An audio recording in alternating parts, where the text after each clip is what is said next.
Wow, here it is. So nothing's he's not going to jail forever, but yeah, they did the R. Kelly trial.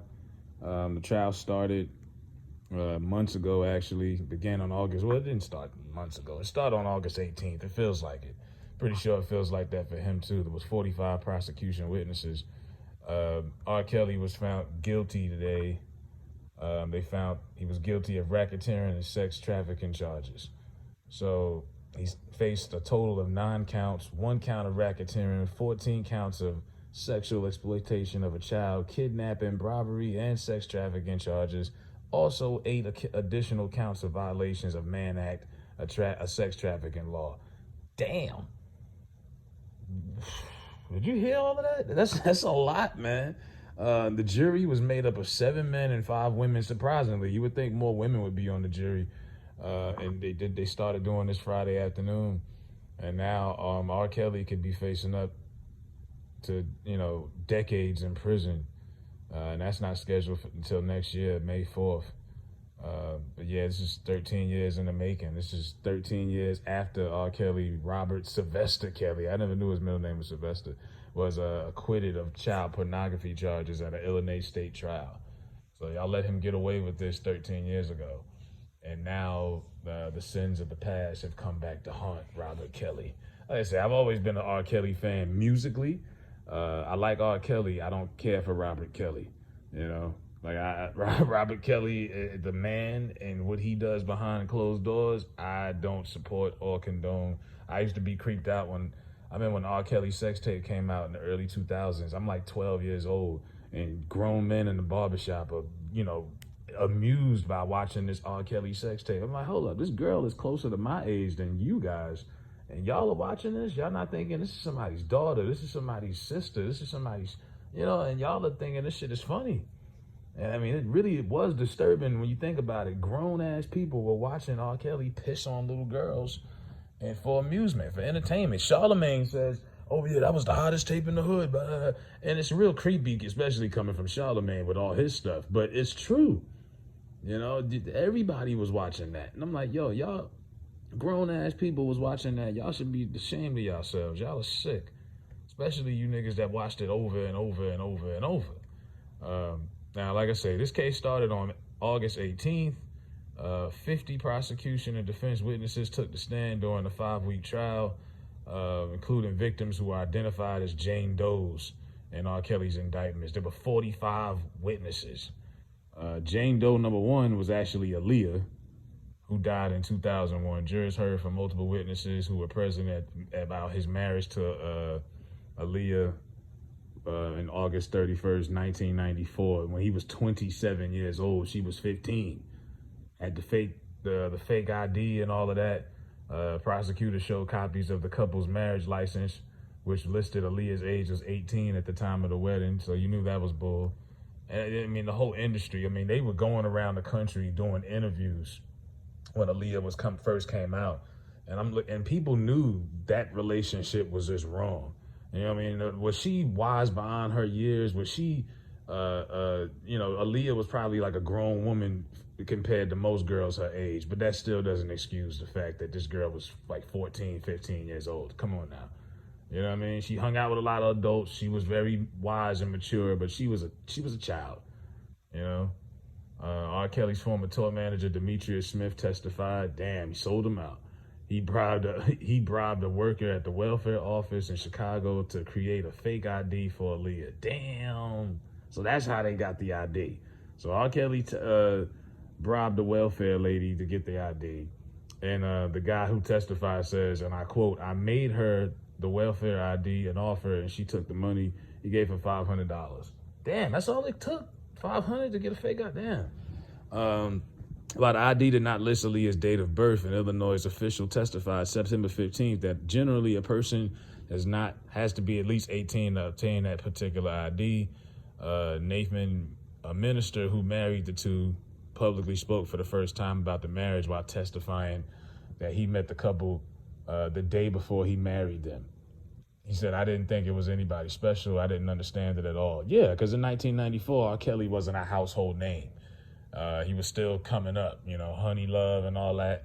uh, 12 Play, and Aaliyah definitely wasn't no superstar at that time. That was her first album. So this guy didn't even know who he was marrying. He thought they was regular people.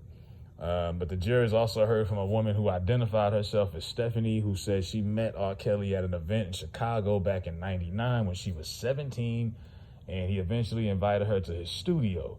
And she says, I remember him asking me my age. When I said I was 17, he said he was fine. Wow.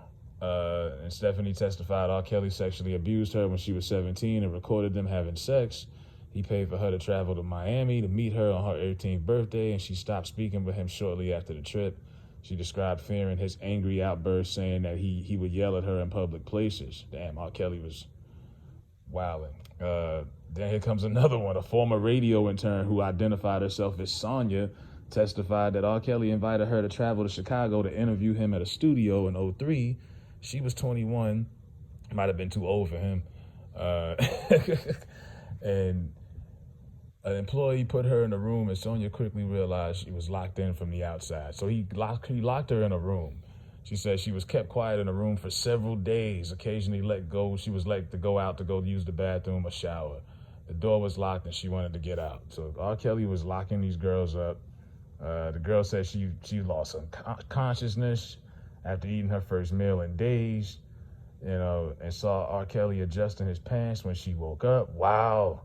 She testified she believed he sexually assaulted her while she was unconscious. She says, I was sexually assaulted. There was something in me that just wasn't wanted.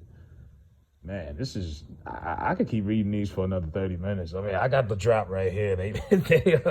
Man, I'll read a couple more. Another witness testified she met R. Kelly when she went to watch his 2008 Illinois straight trial. Yeah, it was a lot of female fans going to these trials and supporting him 13 years ago. I remember them being out there with the picket signs, leave R. Kelly alone. He's good. He makes good music. But she said she was in high school when this happened, and she testified that he invited her to his home a year later when she was 16, and then he sexually abused her. And she says, I told him I was 19, and really she was 16, so she lied. Not that I think that would have made a difference either way. But then she testified during her first sexual encounter with him, she told him her real age. Pace said Kelly told her that she would continue to tell everybody she was 19 and to act like she was 21. Then she said R. Kelly took her virginity and they had a 2-month sexual relationship that ended in 2010. Man, these are some graphic details, man. These girls, these testimonies, man. It's like how many of them do you just brush off and say, oh, that's a lie, that's a lie, that's a lie? There's another one, a girl, another Jane Doe. She met R. Kelly April 2015 when she was 17. She was a high school student, 17 years old. He invited her to an audition to sing for him at his hotel, because he would tell these girls, he would meet them and be like, yeah, I can put you on. I can make you a star. And that was like his bait, like a fisherman. That was his bait to wheel these girls in. And she told him she was only 18. She began traveling with R. Kelly at shows. He was performing around the country. And then he told her he wanted to reach out to her and make her a better singer. She testified R. Kelly and her began having sexual intercourse come May 15th. And she says, we almost had sex every day. Every time we had sex, he would record it. This nigga loves watching himself. Maybe R. Kelly thought he was a porn star in his past life. Jane testified that R. Kelly began recording them having sex when she was 17, using one of his multiple iPads that he kept in his backpack. Oh, God. Probably a lot of shit on them iPads. And then here's the dropper. She says when she testified and said she became infected with herpes after having sex with Robert Kelly. She testified that at 17, R. Kelly would spank her, leaving bruises and making her skin tear. And then she testified the spankings would lead to beatings, and R. Kelly would hit her all over her body and once hit her with a shoe. Damn. I was trying to run from him back and forth, but there was no match. Yo, this is crazy. This nigga hitting people with shoes. Like, some of these girls said that they were pregnant. They had to abort their kids. R. Kelly was paying for it. I mean, this is some real graphic. And all of the stories start the same. Girl says they meet R. Kelly. He offers to put her, give her an audition, or, he's going to put them in the business, and these girls fall for it. This girl, Kelly, she said she flew out to New York. She came home one early morning and was forced her hands onto his penis. This is what she says. Faith testified that R. Kelly recorded the sex that they had. Then she asked him whether he was gonna use a condom, and he replied, "I don't need a condom." He did not tell her that he had herpes, and she was diagnosed with herpes shortly after they ended their relationship in 2018. Yeah, so you got girls out here claiming you giving them herpes, you starving them out, you recording everything on your iPad. I'm pretty sure the vault of videos on that iPad is ridiculous. And yeah, R. Kelly has pleaded not guilty to all charges and denies any wrongdoing. He's just denying all of this, every last one of them. And this stuff goes back to 1998 of himself having sex with at least 4 girls younger than 18. This started in 1998. Really, before that, if you want to include Aaliyah. But yeah, this is a lot. I put the what I was just reading in the description so you can read it yourself, because it's a lot. It's very graphic. It's a lot of testimony. I mean, you're talking about 45 testimonies here. This is a lot of women, a lot of girls who were young, who got taken advantage of. And like I said, it's really, and I don't want to come off sounding crazy, but is it just me, or because girls mature faster than boys? And a lot of these young girls are attracted to older men or grown men. In high school, I seen it all the time. A lot of these girls was getting pregnant, but it wasn't like all of my homeboys or my male peers were having kids either, if you get what I'm saying. A lot of these girls were having babies from outside men that didn't go to school with us, grown men. You used to see grown men coming up to the schools, picking girls up. A lot of these young girls are attracted to older men because of the establishment, the maturity, the money, the jobs, because a lot of boys their age don't have those things or aren't that mature. And then because you have these girls that are attracted to older guys naturally because they're more mature than the guys their age, you got these pedophiles like this fool who take advantage of that. I could go to a cookout right now at one of my homeboys' house, and his little teenage girl cousins be smiling and grinning at me. I'm like, I ain't got nothing to do with that, man. Like, get out of here. I feel uncomfortable. I gotta know, but a lot of these girls are really fast, man. And I'm not making any excuses for y'all, to be out here messing with teenage girls, but it's a mixture of both.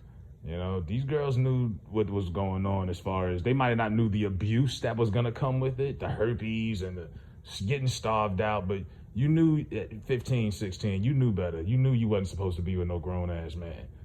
God bless Aaliyah. She knew better, too. She was 15. She knew she had no business being with that man. Maturity, rather she was mature or not, she knew right from wrong. You know what I mean? And some of these girls put themselves in some really bad positions, just being fast, too fast for their own good. And when you got girls like that, the predators like him, they foam at the mouth for girls like that. They love girls like that they can take advantage of because they already know what's up. So, really sad story, man. But yeah, R. Kelly has gotten his due. The devil has come to collect. The chickens have come home to roost. Let me know what y'all think. Hit that like button. Share this video. Help us get this content out. I'm out of here.